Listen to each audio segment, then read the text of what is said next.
Welcome to another edition of the Eye on Life podcast. I am your host, Brian Boyer, and it is go time on another edition. Thanks so much for joining me for another week. And we're taking a little break from guests this week. I'm doing another solo show, which I do periodically, which might be a little self-indulgent. I get that. But, sometimes we like to just recalibrate a little bit. Sometimes the guests aren't available. We have some great shows coming up. We're going to talk about those in just a few minutes. I want to thank all of our listeners. Like us, share us, follow us. We're all over social media. You can find us on YouTube. And also thank you to our sponsor, mustny.com. I know that we're still wearing the masks, which again, I've been yelled at that I should not call them COVID masks. They're just masks. So apparently there is a distinction there. So I'm going to try to listen to the constructive feedback. Do you ever, how do you take criticism? Because I sort of, as I've gotten older here, I sort of feel like I feel like I take criticism much better now than I did maybe 10, 15 years ago. Because I look at it, even when I'm in professional environments, I feel like that there's a difference between criticism and constructive feedback. I don't even like the word criticism anymore. I guess it's the context of how it's said. I guess it's, how it's delivered. But I think constructive feedback is great. And I've gotten constructive feedback on the show from people that, that care. At least I hope they care. I think that's why they're providing the feedback in the first place. So that was one thing. I was also told that I ramble on a little bit sometimes, that I ask questions, the same question sometimes multiple times. And so I need to get there a little bit sooner. So I'm working on it. Hopefully you're still enjoying the podcast. It's always a learning experience. I appreciate the feedback, criticism, whatever it is. I can handle it. I am wearing the Nickelback shirt today. I told our listeners at the very beginning of the show, a year ago now, we've been doing this for about a year. And I told everyone that if you have a shirt or something that you want me to wear on the show, free of charge, I will wear it. Even if it's almost like a sales gimmick or a sponsorship kind of thing, I will wear it. This is not a sales gimmick. This is not a sponsorship, but people know that the theme of Nickelback on this show has been very prevalent. And in honor of not only Nickelback and Canada today, right? More and more opportunities coming up in the spring here and summer for live music, which I have to say, when they took away live music last year because of COVID, it was literally, I literally felt like I had the wind knocked out of me. And I know, again, it's all perspective. Trust me. I've said this before, not having live music over people getting COVID and keeping people safe. I get that. There was absolutely the right decision. But now I'm starting to see there are bands that are going to be performing. They're going to be touring. And it does look like there's going to be live music this summer in various venues. And I assume that there will be a limit on some of those venues. But I still say that's great. Even if they're half full or quarter full, it's amazing. I took my kids recently to a Mets game, and it was just amazing to be back out at a sporting event. It was absolutely incredible. Football season's coming up, so things starting to maybe normalize a little bit. People are getting their vaccines. Hopefully, most people are getting their vaccines. One person who is not getting a vaccine, or at least had stated that he was not going to get a vaccine, was Ted Nugent. And there are certain people in our lives, right? People that we know, and then people who are famous, that they say certain things, and everyone on social media reacts. Kim Kardashian says something, people react. Other famous people, they say something, and people jump all over it. And I understand that, because if somebody says something controversial and they're a high profile person, then they have set forth that stage of reaction, right, for people to react to them. But here's my thing, and I will use Ted Nugent as an example. There are some people that I don't care if they're high profile people or not. Their opinion means absolutely nothing to me. There's nothing to react to. So Ted Nugent got on recently. He was in the media. I think it was on social media. I think he's based in Michigan, and said that, the whole COVID thing was a farce, and he made some derogatory comments about where it came from, and where whatever happened to COVID 1 through 18. And again, when some people open their mouths, you realize how unaware they are of what's going on around them. And as I was thinking about it, and I know I'm talking about it with Ted Nugent here, but the other thought of it is, who cares what Ted Nugent has to say? I mean, I know he has he's an activist, he's a musician. I think he's a writer. And I get that. He's a high profile guy. I mean, anybody, if you don't know Ted Nugent, you probably know the song Cat Scratch Fever. Great song. He was in that band, the Damn Yankees, right? They had a couple hits. But why? I don't understand the reaction sometimes on social media. Why do people really care what Ted Nugent has to say? I personally don't. And then when he gets on and talks about COVID 1 through 18, it makes me realize even more so it validates why I don't care what he has to say. Anyway, I hope he feels better. Anyway, the ironic part was that he got COVID-19. So I hope he's feeling better after it was funny, he got it right after he made that statement. I hope he's feeling better. I hope he decides to get vaccinated, but it's his prerogative not to. But after feeling deathly ill, I hope that he would go do that. But again, there are certain people, they speak up. There was just a feud between the comedian and actor Michael Rappaport. You may have heard of him. He got into a whole big war of words on social media with Kevin Durant, the basketball player. They were going back and forth, and it got very, very personal. And it got very, very, it was mean and vindictive and completely inappropriate. And I'm thinking to myself as I'm reading these, it's actually funny to watch. It's literally the equivalent of an elementary school playground and 2 third graders getting into a verbal sparring match on the playground. And these are grown men that we're talking about here. And and here's the thing, and I'll look at it on both sides. If Kevin Durant, right, he's a world-class, all-star, legendary basketball player, Kevin Durant, now on the Brooklyn Nets, right? Why does Kevin Durant care what Michael Rappaport says about him?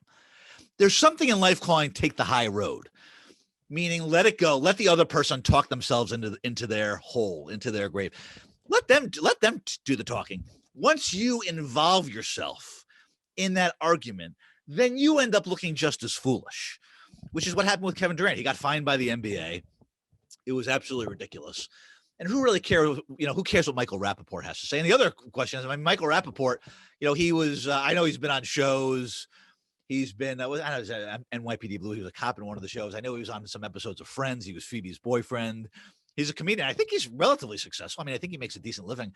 What's even the point of attacking Kevin Durant? I mean, if I'm a comedian and, unless I'm making, some kind of joke during one of my, my shtick, leave Kevin Durant alone. But it just really grow up. These guys need to grow the heck up. Sometimes you just have to take the high road and shut your mouth and move on and let the other person keep talking. And then they're the ones who look stupid. And people, egos get in the way and they have to say something and then they end up looking ridiculous and then everybody looks ridiculous. But literally, it's like third graders on a playground. So I grow up. Don't always react to what people have to say. It really doesn't matter most of the time what they have to say. They're usually irrelevant. Their opinions are usually irrelevant. And, let it go. Take the high road sometimes, unless, there's a rare occasion. Pick your battles is what I always say. So I do want to acknowledge, and, we really don't get too political on the show. We've had some conversations a little bit about politics, but I want to talk a little bit about common sense. There's a lot of data in this world that we live in, right? There's data in business. There's data in economics. There's data when it comes to society and demographics and all that. But there's also something called common sense. And I feel like sometimes the science and the data and all the tangible numbers and the tangible information that's out there, which is important, don't get me wrong. But I feel like sometimes gets that displaces common sense. And the verdict came in, and it's not old news. This is something that we're still talking about it. It's still out there, and it will be out there because something will happen again. And the verdict came in, and there was justice for George Floyd. Whichever side you're on, I support police, but I don't support police that act in a rogue way like that, obviously. And clearly, the officer in that case was wrong on so many levels, and legally, obviously, it was proven that that there was a murder case here. And there are certainly, there are all these charges in the legal system. There are obviously all these charges, and sometimes, people get off on a charge because of a technicality and whatnot. I understand that, but don't sit there and try to tell the public that. And I'm not going to sit here and judge whether it was racially motivated or not. I have my own opinions on that. I'm not going to get into a racial discussion about it. But don't sit there and tell me that putting your knee on another human being's neck when they're not resisting is not a criminal intent, regardless of that person's color. And the fact that George Floyd was a person of color makes it even worse. Don't sit here and tell me that it's not intent. Common sense tells me that there's some form of intent there. You can talk about all the training. You can talk about not being there at the situation. We weren't there. None of us were there except for the bystanders, right? They were there. I understand that. But common sense tells me, go sit quietly for 9 minutes. It's hard to do. Time yourself 9 minutes or 9+ minutes. It's a long time. And I feel like that's just representative of common sense, that if you're a police officer or you're in any profession where there's a situation that arises where common sense might come into play, maybe after the first few minutes, maybe when someone says they can't breathe, maybe when people are screaming at you, maybe when this individual who is a human being is not moving, maybe that's the time where you say, okay, I'm going to remove my force from this human being. To me, that's common sense. It has nothing to, there are other variables that come into play. I understand that. But to me, common sense comes into play. And I feel like that, whether it's something as important or as, this was obviously a fatal incident. But whether it's that or even something, you see this even on a lesser scale, like, right, when you're watching your favorite team play and the coaches, they're making calls on the field because of metrics. Well, 8 times out of 10, this play is going to work. Okay. But there are other variables involved, right? If you're at the goal line and you have the largest and most productive running back in the league, and you throw the ball because metrics tell you to throw the ball, maybe common sense says run the ball. And again, I'm not comparing a football game to the George Floyd case. I'm just simply saying that in life, whether it's something really serious or whether it's, something that, professionally or personally, I feel like sometimes common sense escapes us. And I feel like that, you don't learn common sense in school. Even values sometimes can't even teach you common sense, maybe a little bit. But I feel like if we had a little bit more common sense sometimes in society, we could avoid some of these issues that we have. Anyway, so I just wanted to address that a little bit. I also, one other thing before we start to wrap up here, I'm keeping this relatively short today. You're listening to the Eye on Life podcast. I'm Brian Boyer, your host. We're going to get back into the guests next week. We're taking a little bit of a break this week from the guests.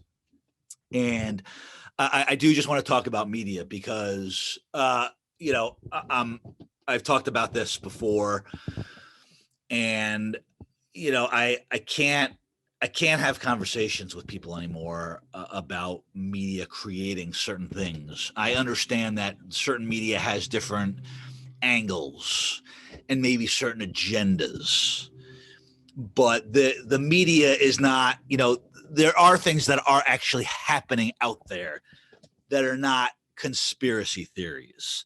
There are things that the media is reporting on that they're actually happening. The media might have their spin on it, whether it's from the right or the left. I understand that. But let's not say that, certain movements, certain stories, let's not say that they're media, that they're created by the media. I know that there are a lot of people out there that think there's a great media conspiracy. And again, I wouldn't go so far as to say it's a conspiracy. I think that certain media outlets are owned by certain companies that have different agendas, and I get that. It's the public's responsibility to listen to whatever you listen to, whether it's Fox or CNN or Newsy or your local newspaper, right?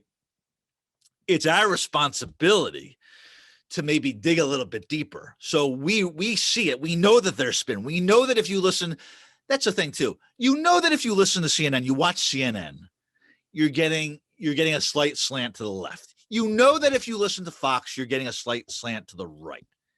So if you know that, and you hear something on one of those broadcasts, and it's not hitting you right, dig a little deeper. Google it. Maybe go see what the other side is saying. Maybe try to find an outlet that's a little bit more balanced and a little bit more moderate. Try to find that, and don't just assume that what you're being told. The same thing with politicians. Let's not just assume that what we're being told is a fact. I have people, spew out facts to me all the time.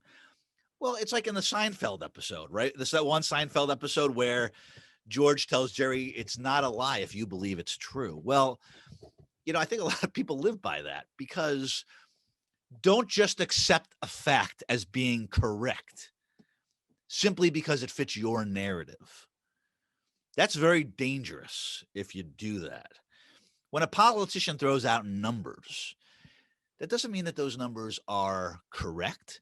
It doesn't mean that those numbers are being represented accurately either. And it's the same thing with the media. And I'm not saying you need to go fact check everything, but if there's something that hits you, or that you're going to be having a dinner with a friend of yours who you might have a little bit of a political or societal discussion with, dig a little bit deeper and don't always assume that a fact is correct. In fact, even more so these days, facts are probably incorrect. They're manipulated in many ways by many people. So my only suggestion, and free advice, right, for what it's worth, right? But if there's something that hits you a little bit odd, you're not sure, or you think you're going to go out with it and have a discussion about it, maybe take a look at some other outlets, maybe take a look at some other perspectives, and then you decide, what you think maybe is accurate and what's not. But it's very challenging because people can throw out numbers. People can throw out numbers all day. Doesn't mean they're true. And please stop with the breaking news. Please, and this is every news outlet does it. I know they want clicks, but please stop with the breaking news. Not everything is breaking news. The George Floyd verdict was breaking news. A water main break is not necessarily breaking news. You could argue, say, well, if I have to get to work and the road's closed, it's breaking news. I understand that, but not everything is breaking news. A fender bender is not breaking news. News that took place 3 days earlier is not breaking news. Let's save the breaking news. Let's save the breaking news for news that's actually legitimately breaking news. I mean, it means it's important. It's affected a lot of people. It's something that people need to know about right away. Look at next time you see breaking news, take a good look at it and say, is that really something that fits that criteria? Right? So upcoming shows. I am going to stop pontificating now. We have some great upcoming shows. We are going to have, I wanted to do a show on restaurants. We did the food show a while back, but I want to do a show on the restaurant industry. And we have actually a world-renowned restaurant owner who is going to be joining us from an institution, a restaurant that's been around for more than 80 years. And it's in a city that is very near and dear to me. Many of you know I spent time in Washington, D.C., so you'll be hearing about that. I won't get into that too much right now, but we are going to have a conversation with a D.C. institution that's been around for a long time. So excited about that. Do you feel angry these days? Do you feel like you want to rip someone's head off? Do you feel like you want to go break something? Not vandalize. It has to be yours. We're not condoning vandalism. But if you want to learn a little bit more about how you can be a little bit violent, not towards other human beings, but you want to get a little angry. You want to break some things. You want to kind of have at it, let out your anger. You can scream, you can throw things, you can break things. We have a legal way for you to do that. So we're going to talk about that on an upcoming show as well. And that's going to be interesting. I experienced it firsthand. I did have a slight cut from it. So I will warn you about that, but a way to let out your anger, throw things, break things legally. So if you are angry, which sometimes I feel like I am, you want to get it out, but you want to get out in a good way. You can't go for a jog, and you don't really feel like having a glass of wine. I have a legal way for you to get it all out there. We're going to talk about that as well. And then we have several other upcoming shows coming up. We're going to talk about. We're going to have a show about booze. We're going to talk about some ways to not obviously abuse alcohol. We don't want any of that, but we're going to talk about ways to kind of enjoy it maybe a little bit more. What drinking certain drinks might mean about you and your personality. So we're going to have a show on that. Maybe we'll even grab a drink together for that show, have a little happy hour. That could be fun. So we will have that show as well. So some great shows coming up. We've had some great guests. We've had some great content. I hope you're enjoying the show. You can reach me at brian@ionlifepodcast.com. I want to hear feedback on the show. If you like it, I want to hear it. If you absolutely hate it, I want to hear that too. Again, constructive feedback. I'm fine with that. That's all good. If you have ideas for guests, if you have ideas for show topics, if you want to be on the show, and you think you have a good story, let's chat about it. You can reach me again, brian@ionlifepodcast.com, or you can reach me on Twitter. You can reach me on Facebook, LinkedIn, all of the above. We're on that.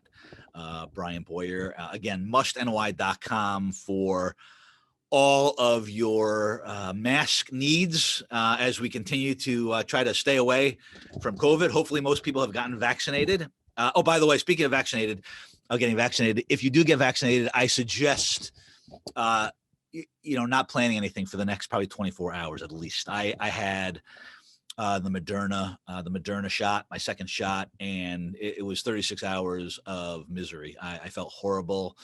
Completely worth it. I'm not complaining. It was absolutely completely worth it going through the 36 hours of hell, knowing that I was now vaccinated.